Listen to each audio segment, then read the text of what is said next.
L'homme ne vivra pas de pain seulement, mais de toute parole qui sort de la bouche de Dieu. Voici votre moment de méditation quotidienne.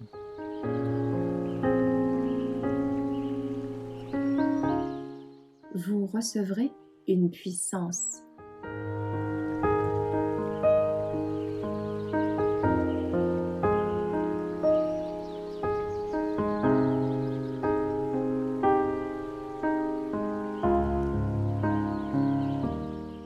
Esther, le 18 septembre. Mardochée fit répondre à Esther : « Ne t'imagine pas, Majesté, que tu échapperas seule d'entre tous les Juifs, car si tu continues à te taire en cette occasion, le soulagement et la libération des Juifs surgiront d'un autre côté, alors que toi et la maison de ton père, vous périrez. D'ailleurs, qui sait si ce n'est pas pour une occasion comme celle-ci que tu es parvenue à la royauté ?» Esther 4, versets 13 et 14.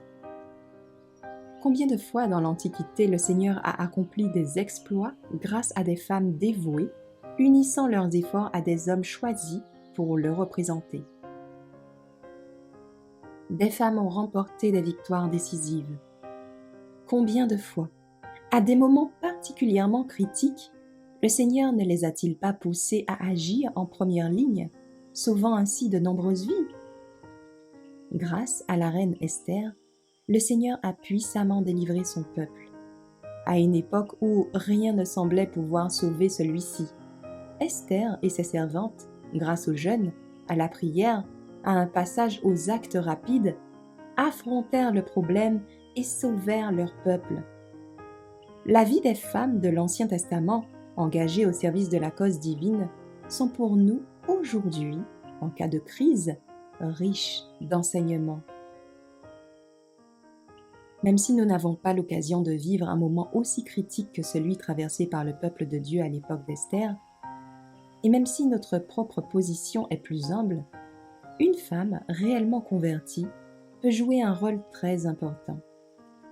Nombreuses sont celles qui l'ont fait et sont prêtes à le faire encore.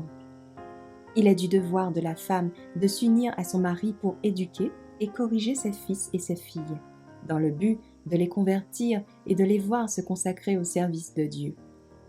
Nombreuses sont celles qui ont la possibilité de se tenir aux côtés de leur mari pour participer à l'œuvre sanitaire, soigner les malades, conseiller et prononcer des paroles d'encouragement.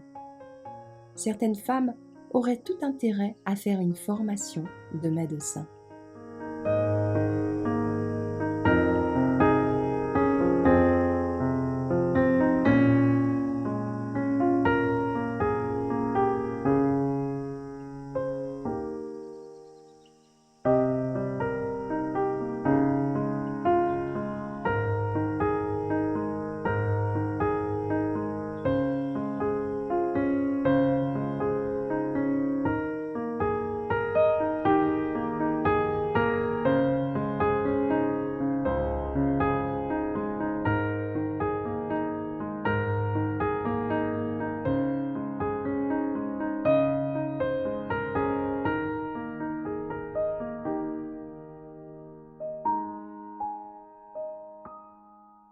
Merci d'avoir écouté cette présentation.